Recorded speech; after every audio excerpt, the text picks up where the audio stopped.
क्या आप जानते हो सुबह का वक्त एक कीमती खजाना है आपके लिए, जिसे आप आसानी से हासिल कर सकते हो अगर आप चाहो तो, वरना बहुत सारी आसाइशों से महरूम रह जाओगे। पता है सुबह के 4 बजे का सुकून और इसमें एक अलग सी ताकत छुपी हुई है जिसको हम खवातीन बेहतर तलाश कर सकती हैं। शदीद गर्मी और पूरा दिन घर के काम बोझ से लगने लगते हैं। समझ नहीं आता दिन कब शुरू हुआ और कब ख़त्म हो गया।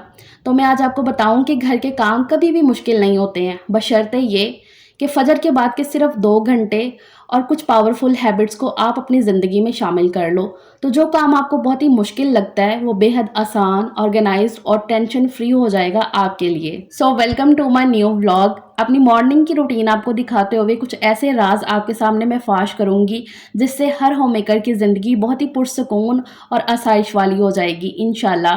बस वीडियो को आपने पूरा देखना है बिना स्किप करे। किसी भी पॉइंट पे आपको आज का व्लॉग पसंद आए तभी एक लाइक और चैनल को सब्सक्राइब लाजमी करिएगा।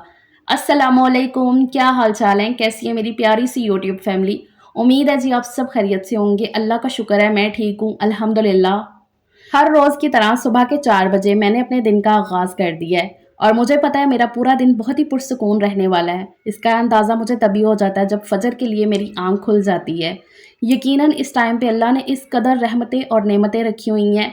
बेशक अल्लाह हर रोज़ अपने बंदों को मौका देता है कि तुम उठो, इन नेमतों को, रहमतों को ज़्यादा से ज़्यादा बटोर लो ताकि तुम अपना आज, कल, आने वाली ज़िंदगी और अपनी आखिरत सब संवार सको।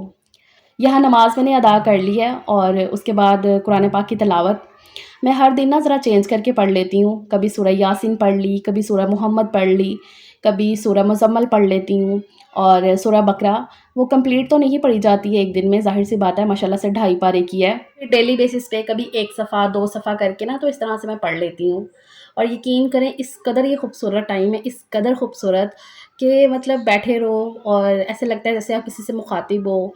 अपनी जो भी परेशानियां हैं, जो भी दुआएं हैं, जो भी ख्वाहिशात हैं, वो ऐसे ना सब कुछ बताने का दिल कर रहा होता है इस टाइम पे, और लिटरली मैं बता भी रही होती हूँ। देन घर के कामों में चल सो चल लगने से पहले आराम सुकून से बैठ के 1 गिलास पानी का इंटेक लाज़मी किया करें और कोशिश करें कि सादा पानी हो तभी बेस्ट है। मतलब वो कहवा वगैरह होता है ना, तो उससे अवॉइड ही करें। अगर आप वेट लॉस भी कर रहे हैं ना, तो जो भी आप पीना चाहते हो कहवे में ऐड करके ना, तो उसको रात भर भिगो के छोड़ दो और सुबह इस तरह से छान के तो उसको पी लो। ये भी मुझे आप में से ही किसी ने सजेस्ट किया है कि आप इस तरह से करके ना कर सकते हैं। तो इससे ना एक तो मैदे में इफ़ेक्ट भी नहीं होता है क्योंकि बहुत ज़्यादा उसकी तासीर फिर गर्म नहीं होगी और आपको फ़ायदा भी उसका मिल जाएगा। मैंने यहाँ पर सारा पानी छान के पी लिया है। अगर आप पतले दुबले हो, आपको नहीं ज़रूरत है वेट लॉस की, लेकिन तब भी आप सादा पानी आपके लिए बहुत अच्छा है, लाज़मी पिए खाली पेट। हेल्थ पॉइंट ऑफ व्यू के हिसाब से भी काफ़ी अच्छा है। डॉक्टर्स भी ये कहते हैं कि सुबह खाली पेट जितना हो सके पानी का इंटेक करें, आपका पेट साफ़ हो जाता है और दूसरा आप काफ़ी रिफ़्रेश फ़ील करते हो और आपकी स्किन भी काफ़ी अच्छी रहती है। गर्मी है तो डिहाइड्रेशन आपको जल्दी नहीं होती है, तो इसलिए ज़्यादा से ज़्यादा सुबह के टाइम पानी का इंटेक किया करें। अब आते हैं घर के कामों की तरफ। मौसम चाहे जैसा भी हो, गर्मी हो, सर्दी हो, हम ख़वातीन ने अपनी डेली की जो ये रिस्पॉन्सिबिलिटी है निभानी ही निभानी है। बस ये कि अपने कामों को ना अपने लिए आसान बना लिया करें। सबसे पहले तो सुबह उठते सारी जो भी आपके आज के काम हैं करने वाले, उनको प्लान कर लें कि भई ये काम मैंने आज करने हैं सारा दिन में। जो ज़रूरी काम है उनको टॉप प्रायोरिटी पे रखें। ये ज़रूरी काम है, इनके बगैर गुज़ारा नहीं, ये मैंने आज करना ही करना है। उनको आप टॉप प्रायोरिटी पे रखें और जो आपको काम बहुत ही मुश्किल लग रहा है, कोशिश करें कि वो सुबह के टाइम ही कर लें। नमाज़ के फ़ौरन बाद अगर आप कर सकती हैं तो उसी टाइम पे कर लें। जैसे कि अभी आजकल गर्मी है तो कपड़े धोने का काम अच्छा खासा एनर्जी कंज्यूमिंग हो जाता है। काफ़ी अच्छी खासी आपकी एनर्जी लगती है जब मैनुअली आपने हर काम, ये प्रोसेस कपड़े धोने का खुद करना हो, कपड़े धोना, उसको नथाड़ना, ड्राई करना, फिर फैलाना, फिर वापस से उतारना, तो अच्छी खासी आपकी एनर्जी इसमें लग जाती है। तो कोशिश करें कि सुबह के टाइम नमाज के फ़ौरन बाद आप मशीन लगा लें। मेरी मशीनें तो वैसे भी छत पे पड़ी हुई हैं तो बहुत जल्दी धूप आ जाती है, तो मुझे ये काम जो है ना कपड़े धोने का सुबह अर्ली मॉर्निंग ही करना पड़ता है और मेरे लिए बहुत ज़्यादा सही रहता है। तो मैंने छत पे जाके मशीन लगा ली थी नमाज़ के बाद और कपड़े धो लिए हैं। तकरीबन मेरे 1 सवा घंटे में कपड़े धुल गए थे और मैं नीचे भी आ गई। अच्छा, आजकल ना वैसे मेरी रूटीन जो है ना सुबह के टाइम ये है कि नमाज़ के बाद मैं ज़रा थोड़ा बाहर चले जाती हूँ राउंड लगाने के लिए, लेकिन आज मुझे मशीन लगानी थी तो इसलिए फिर मैं बाहर नहीं गई। मैंने अपनी एनर्जी को सेव रखा, बाहर जाती, एनर्जी लगती और देर भी हो जानी थी, इसलिए बेहतर मैंने यही समझा कि मैं कपड़े धोने में अपनी वो एनर्जी को लगाऊँ। मैं आपको यहाँ पर एक चीज़ बता दूँ, ऐसा नहीं कि हमेशा आपको घर के काम ही थका देते हैं।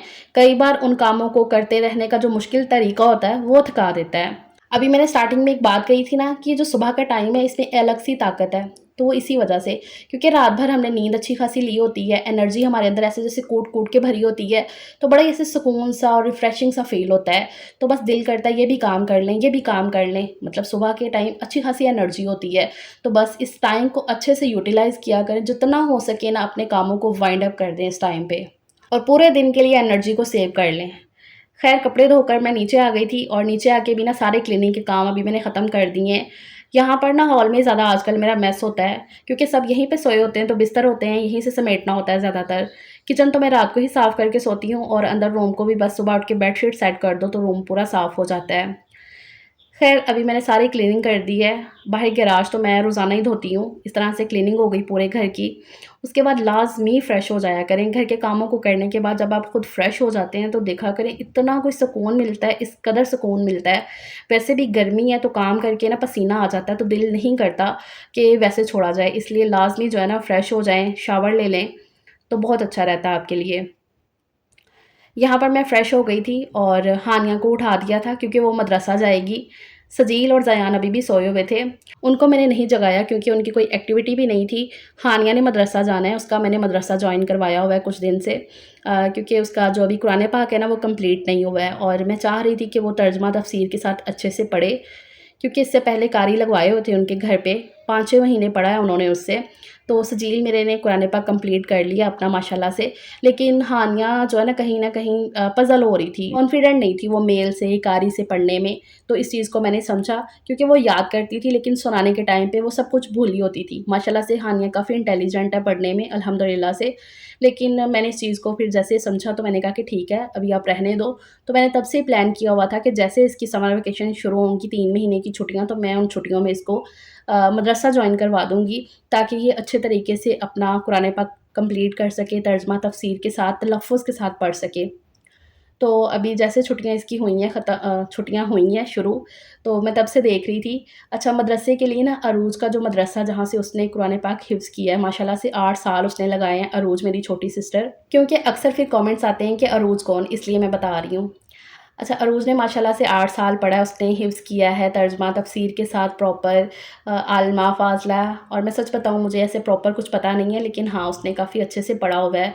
उसके दिल दिमाग में रच बस गया है कुरान पाक। अल्लाह उसे नज़र बद से बचाए, महफ़ूज़ रखे, माशाल्लाह से बहुत अच्छे से वो पढ़ती है। तो इसलिए वहाँ का एक्सपीरियंस था, तो मैंने कहा था कि मैं वहीं पे इसको भेजूँगी, क्योंकि वो बहुत ही सिक्योर और सेफ्टी है वहाँ पर। क्योंकि आजकल के दौर में ना ये सारी चीज़ें बहुत मैटर करती हैं, तो देखना पड़ता है हर एक पे, आप ऐसे ही भरोसा नहीं कर सकते हो। वैसे तो आस-पास काफ़ी थे मदरसा और मोहल्ले में भी बोल लो, लेकिन मैंने नहीं उन चीज़ों को देखा। मैंने कहा कि नहीं, हालाँकि वो मेरे घर से ज़रा थोड़ा दूर ही है मदरसा, लेकिन करना पड़ता है बच्चों के लिए, जब आपने हर तरीके से ज़रा अच्छे से करना हो तो कोई नहीं। तो इसलिए हानिया का एडमिशन वहाँ पर करवाया हुआ है, तो अभी उसको थोड़े दिन ही हुए हैं जाते हुए। अच्छा, यहाँ पर अभी मैं नाश्ता बना रही हूँ, हस्बैंड के लिए और हानिया के लिए ही बनेगा। तो पराठे बना लिए मैंने 2 और साथ में चिकन का सालन था, वो मैंने गरम कर लिया है। ये हो जाएगा नाश्ता। लस्सी वगैरह पीने से मना कर दिया था, क्योंकि हानिया कह रही थी मम्मा मुझे फिर नींद आने लगती है, और हस्बैंड ने भी मना कर दिया, तो मैंने कहा कि चलो ठीक है। दोनों का यहाँ पर नाश्ता बन के तैयार हो गया है। अब उसके बाद मैं हानिया के बाल वगैरह जो है ना वो बाँध देती हूँ जाके।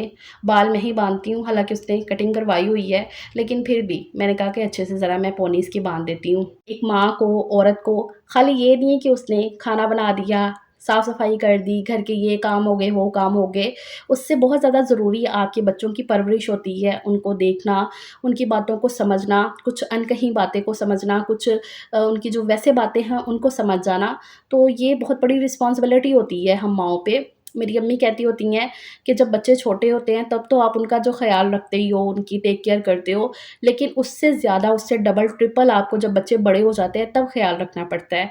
अब जब मैं इस दौर में आई हूँ कि बच्चे माशाल्लाह से बड़े हो गए हैं, तो अब मैं ये चीज़ों को फ़ील करती हूँ कि तब अम्मी जो कहती होती थी उसका क्या मतलब निकलता है। तो बच्चों की छोटी-छोटी बातों को, कुछ अनकही बातों को समझना पड़ता है। उसके लिए आपका स्ट्रेस फ्री रहना बड़ा ज़रूरी है। तो अगर आप हर टाइम घर के कामों में घुसी रहेंगी, लेट सवेर अपने काम शुरू करेंगी, लेट सवेरे उन्हें ख़त्म करेंगी, तो बस फिर सारा दिन घर के कामों में आपका लग जाएगा। ना ही आप बच्चों को टाइम दे सकेंगी अच्छे तरीके से और ना ही खुद के लिए टाइम निकाल सकेंगी। इसलिए टाइम मैनेजमेंट बहुत ज़रूरी है आपके पूरे घर के माहौल को अच्छा रखने के लिए। यहाँ पर हानिया के मैंने बाल बाँध दिए हैं और माशाल्लाह से उसने इस तरह से हिजाब कर लिया है। अभी वो मुझे कह रही है कि मम्मा मुझे अबाया ला के दे, मैंने अबाया पहन के जाना है। तो उसके साइज़ का अबाया मुझे मिल नहीं रहा, तो मैं सर्च कर रही हूँ कि अगर मुझे मिल जाए तो मैं लेकर आऊँगी, तो फिर वो अबाया पहन के जाएगी। उसे बड़ा शौक है अबाया पहनने का। ख़ैर हानिया मदरसा के लिए चली गई है, दुआ करिएगा मेरी बेटी के लिए कि अल्लाह सबके बच्चों को हिफ़ाज़त में रखे। मैं साथ ही गई थी उसको छोड़ने के लिए, मैं और हस्बैंड गए थे। वापस आके मैंने जो है ना यहाँ पर अपने लिए नाश्ता कर लिया है तैयार। अंडों को बॉयल किया है, 2 अंडे बॉयल किए हैं और साथ में ये काली चाय बना ली है। ये काली चाय इसमें मैंने दूध ऐड नहीं किया, मतलब वही जैसे चाय के लिए कहवा पकाते हैं ना, पत्ती ऐड करते हैं, तो ना इसमें चीनी है, सिर्फ़ पत्ती ऐड की हुई है पानी में और अच्छे से पका लिया था और इसमें छान के तो अभी मैंने इसमें 1 लीमू पूरा निचोड़ दिया है। तो ये मेरा नाश्ता हो जाएगा अल्हम्दुलिल्लाह से। नाश्ता मुझे आराम सुकून से बैठ के करने की आदत है। तो बस इस तरह से सुबह से लेकर 9 बजे तक मेरे सारे काम जो है ना मैंने वाइंड अप कर दिए हैं। अल्लाह का शुक्र है, जो मॉर्निंग के जो काम होते हैं वो सारे वाइंड अप हो गए हैं। अब पूरा दिन के लिए मैं बहुत ही रिलैक्स हूँ, कोई अफ़रा-तफ़री नहीं। जो बाकी के सारे काम हैं दिन भर के छोटे-छोटे, वो रिलैक्सेशन के साथ होंगे। चलो फिर अपना ख़्याल रखिएगा। Take care. अल्लाह हाफ़िज़।